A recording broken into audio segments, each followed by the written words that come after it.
آپ نے اب دونوں کو برداشت کیا ہے، دونوں کو برداشت کیا ہے. ایک جو زمان پاک کا وزیر اعظم تھا، اس کا دور میں جو انتقامی سیاست اور روایتی سیاست پہ زور دیا گیا تھا، وعدہ نیا پاکستان کا، مگر جب حکومت میں آیا تو ویسی ہی کام چلایا جس سے ہمیشہ چلتا آ رہا ہے. اور آپ کو وہ 50 لاکھ گھر دینے کے بجائے میرے نوجوان بھائیوں کو 2 کروڑ نوکریاں دینے کے بجائے خان صاحب اپنے ہی جو سیاسی انتقام ہے اور ذاتیات پہ اس نے اپنا بھی جو موقع تھا وہ ضائع کیا. دوسرا جو رائیونڈ کا وزیر اعظم تھا، رائیونڈ کا وزیر اعظم نے اب 3 بار وزیر اعظم تو بن چکا ہے اور کوشش میں ہے کہ اس کو 4تھی بار سلیکٹ کیا جائے. اب ہر کسی کا حق ہے کہ وہ الیکشن لڑے، ہر کسی کا حق ہے کہ وہ خواب دیکھے، مگر پاکستان کے عوام کا بھی یہ حق ہے کہ وہ پوچھے کہ جس شخص نے پہلی بار، دوسری بار، تیسری بار فیل ہوا، وہ 4تھی بار آ کے کون سا تیر مارے گا. یہ پاکستان کے عوام کا حق ہے کہ وہ پوچھے کہ یہ صاحب جو ہے وہ 90 کے دہائی میں IGI کے صورت میں بھی سلیکٹ ہوا تھا، تب بھی حکومت سنبھالا تھا تو اس نے وہی پرانی سیاست کیا تھا جس نے اس کو لے کر آیا تھا، اس سے لڑ پڑا اور پھر نقصان آپ کا ہوا، پھر نقصان ملک کا ہوا، پھر نقصان عوام کا ہوا. مگر لانے والے بھول گئے، ایک بار پھر اسی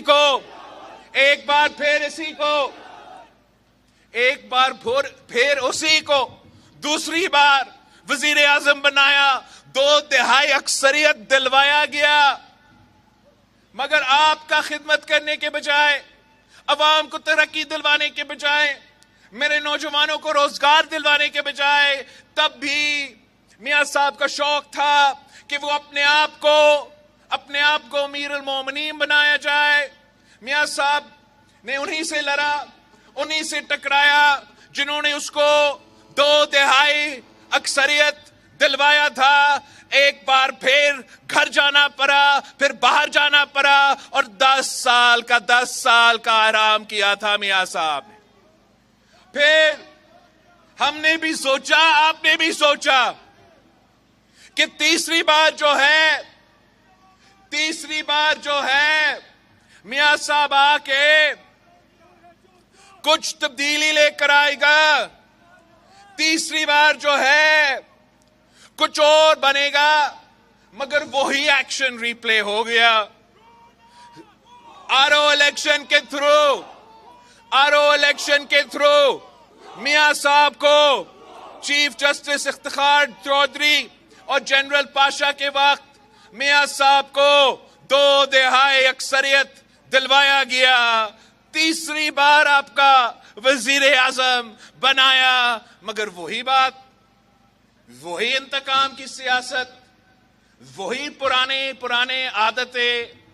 ایک بار پھر تیسری بار میاں صاحب انہی لوگوں سے لڑ پڑا جنہوں نے کرم کیا، جنہوں نے 2 تہائی اکثریت دلوایا. اور پھر پوچھنا شروع ہو گیا. جب تیسری بار میاں صاحب کے ساتھ یہ ہوا تو ایک بار پھر پوچھنے شروع ہو گیا کہ مجھے کیوں نکالا، اور مجھے کیوں نکالا کہتے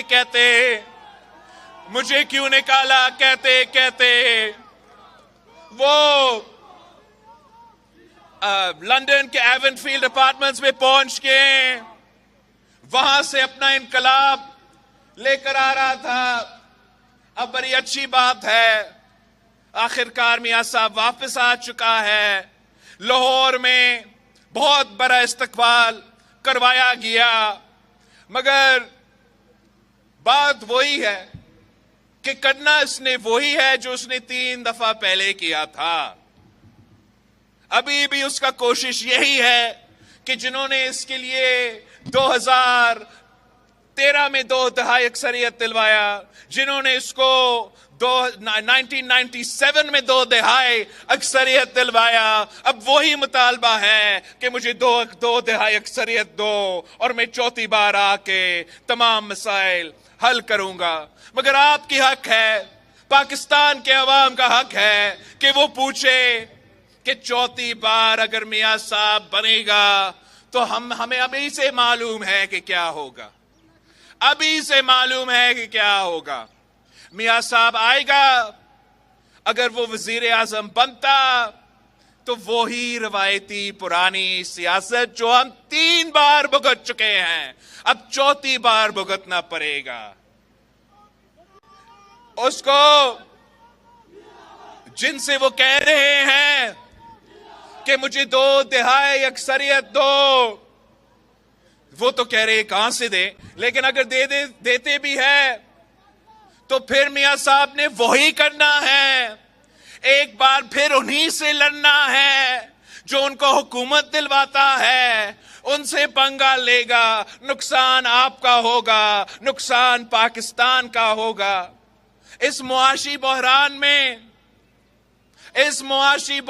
میں ہم نہ اس کھلاڑی کو افورڈ کر سکتے ہیں جو آپ کی قسمت کے ساتھ کھیلے گا، اور نہ چوتھی بار والا ایکسپیرینس والا کا ہم برداشت کر سکتے ہیں۔ ہمیں کوئی نیا سیاست کی ضرورت ہے جو عوام کو سامنے رکھتے ہیں، جو عوام کے مسائل کو سامنے رکھتے ہیں، جو حکومت کا ملنے کا مطلب، حکومت کی ذمہ داری ملنے کا مطلب یہ ہوگا کہ آپ کے مسائل حل کرے۔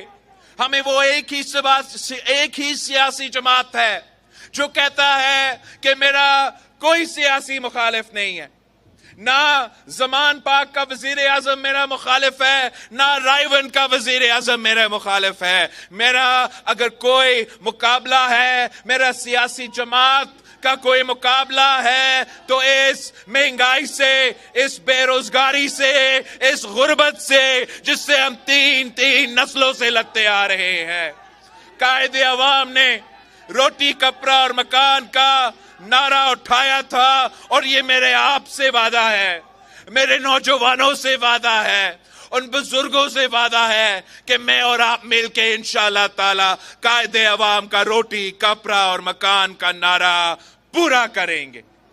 میرا آپ سے وعدہ ہے، اس ملک کے مزدوروں سے، اس ملک کے کسانوں سے، اس ملک کے طالب علموں سے کہ ہم انشاءاللہ تعالی آپ کو وہ سہولت دیں گے، وہ حق دلوائیں گے جو خواب قائد عوام نے دیکھا تھا۔